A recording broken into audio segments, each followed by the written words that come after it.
ముఖ్యమంత్రి స్థాయికి ఎదగడానికి మీరందరూ అండగా నిలబడ్డందుకు మనస్ఫూర్తిగా మీ అందరికీ ధన్యవాదాలు తెలియజేస్తున్న మిత్రులారా. అదేవిధంగా మిత్రులారా, ఈ సందర్భంగా ఇద్దరు గొప్ప వ్యక్తులను సంక్షేమ పథకాలను అమలు చేయడంలో పేదవాళ్ళ గుండెల్లో శాశ్వతంగా చిరస్థాయిగా వాళ్ళ పేర్లు నిలిచిపోయినాయి. వాళ్ళ ఇద్దరిని ఈనాడు మనం స్మరించుకోవాల్సిన అవసరం ఉన్నది. అందుకే ఈరోజు విషాదకరమైన రోజు. అన్న నందమూరి తారక రామారావు గారి వర్ధంతి. ఒక గొప్ప నాయకుడు.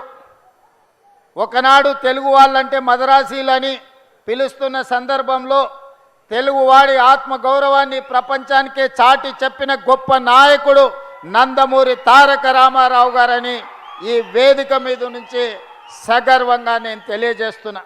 అదే కాదు, ఆనాడు పేదవాడికి పట్టెడు అన్నం పెట్టాలి, పేదవాడి కడుపు నింపాలి, పేదవాడి కళ్ళల్లో ఆనందం చూడాలి అని ఆనాడు 2 రూపాయలకే కిలో బియ్యం పథకాన్ని ప్రవేశపెట్టి ప్రతి పేదవాడికి తెల్లన్నం తినే అవకాశం ఆనాడు పెద్దలు తారక రామారావు గారు అవకాశం ఇచ్చారు. ఈనాడు ఆ రోజు ఎన్టీ రామారావు గారు ప్రవేశపెట్టిన 2 రూపాయల కిలో బియ్యం పథకాన్ని ఈరోజు ఉత్తమ్ కుమార్ రెడ్డి గారు పౌర సరఫరాల శాఖ మంత్రిగా బాధ్యత చేపట్టిన తర్వాత ఈ పథకాన్ని ఇంకా వినూత్నంగా పేదలకు అందుబాటులోకి తీసుకెళ్ళాలి అని దొడ్డు బియ్యం కాదు సన్న బియ్యం ఇవ్వాలి, నాణ్యమైన బియ్యం ఇవ్వడం ద్వారా ప్రతి పేదవాడి కడుపు నింపాలి అని ఈరోజు రాష్ట్రంలో 3,17,00,000 మందికి ప్రతి వ్యక్తికి 6 కిలోలు ఉచితంగా సన్న బియ్యం పథకాన్ని ప్రవేశపెట్టి ఈరోజు ప్రతి పేదవాడిని కడుపు నింపాలి, ప్రతి పేదవాడి ఆకలి తీర్చాలి అని ఈ పథకాన్ని కొనసాగిస్తున్నాం. గత ప్రభుత్వంలో మీకు తెలుసు, రేషన్ కార్డు రావాలి అని అంటే ఉన్నోళ్ళు ఎవరన్నా చనిపోవాలి అనే పరిస్థితి ఉండే. కానీ మన ప్రభుత్వం వచ్చిన తర్వాత ప్రజాపాలనలో లక్షలాది రేషన్ కార్డులు పేదవాళ్ళకు అందించి ఆ రేషన్ కార్డులు ఇచ్చిన ప్రతి వాళ్లకు సన్న బియ్యం పేదవాళ్లకు తీసుకొచ్చి ఇచ్చి పేదవాడి కడుపు నింపే ప్రయత్నం మన ప్రభుత్వం చేస్తున్నది. ఈ వేదిక మీద నుంచి పెద్దలు ఉత్తమ్ కుమార్ రెడ్డి గారికి నేను సూచన చేస్తున్నా, ఇంకా ఎవరైనా తెలంగాణ రాష్ట్ర నలుమూలలో రేషన్ కార్డు రాని వాళ్ళు ఎవరున్నా ప్రతి పేదవాడికి రేషన్ కార్డు ఇవ్వండి. రేషన్ కార్డు ఇచ్చిన ప్రతి వాడికి సన్న బియ్యం ఇవ్వండి. పేదవాడిని ఆకలి తీర్చడమే మన లక్ష్యము. ఇదే నందమూరి తారక రామారావు గారికి ఘనమైన నివాళి అని నేను ఈ సందర్భంగా చెప్తున్నా. అదేవిధంగా మిత్రులారా, ఈ తెలంగాణ రాష్ట్రంలో నందమూరి తారక రామారావు గారికి అభిమానులు ఉన్నారు, నారా చంద్రబాబు నాయుడు గారికి సహచరులు అనుచరులు ఉన్నారు.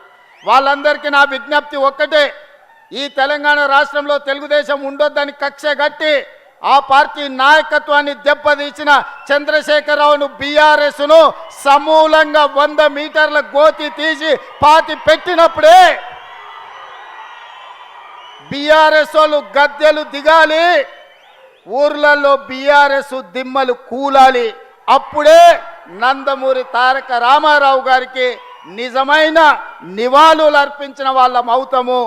ఆ విధంగా మనము ముందుకు వెళ్ళాల్సిన అవసరం ఉన్నది. బీఆర్ఎస్ను బొందబెట్టాల్సిన బాధ్యత మన అందరి మీద ఉన్నది మిత్రులారా. అదేవిధంగా రెండవ వ్యక్తి ఉచిత కరెంటును అందించిన వాడు. ప్రతి పేదవాడికి ఇందిరమ్మ ఇల్లు ఉండాలి అని 2004 సంవత్సరంలో ముఖ్యమంత్రిగా మొట్టమొదటిసారి బాధ్యత చేపట్టిన ఎల్బీ స్టేడియంలో మొదటి సంతకాన్ని రైతులకు ఉచిత కరెంటు ఇవ్వాల్సిందే. తెలంగాణ రైతాంగాన్ని ఆదుకోవాలి. కాలిపోతున్న మోటార్లు, పేలిపోతున్న ట్రాన్స్ఫార్మర్లను అన్నిటిని కూడా సరిదిద్దాలి అని ఉచిత కరెంటు మీద మొట్టమొదటి సంతకం పెట్టి ఆనాడు ఉచిత కరెంటు రైతులకు ఇవ్వడమే కాకుండా దాదాపుగా 1,300 కోట్ల రూపాయల రైతుల బకాయిలను రద్దు చేయడమే కాకుండా వేలాది రైతుల మీద ఉన్న క్రిమినల్ కేసులను రద్దు చేసి మొదటి సంతకం పెట్టింది డాక్టర్ వైఎస్ రాజశేఖర్ రెడ్డి. వారి స్ఫూర్తిగా ఆనాడు 7 గంటలు ఉచిత కరెంటుతో ప్రారంభమై ఈనాడు పేదలకు రైతులకు 24 గంటల వ్యవసాయానికి ఉచిత విద్యుత్తును ఇవ్వడమే కాకుండా ఈనాడు మిత్రులు బట్టి విక్రమార్క గారి శాఖలో ప్రతి పేదవాడి ఇంటికి 200 యూనిట్లు ఉచితంగా కరెంటు ఇవ్వాలని 52 లక్షల పేదల కుటుంబానికి 200 యూనిట్లు ఉచిత కరెంటు, ఈరోజు 30 లక్షల పంపు సెట్లకు 24 గంటల ఉచిత కరెంటును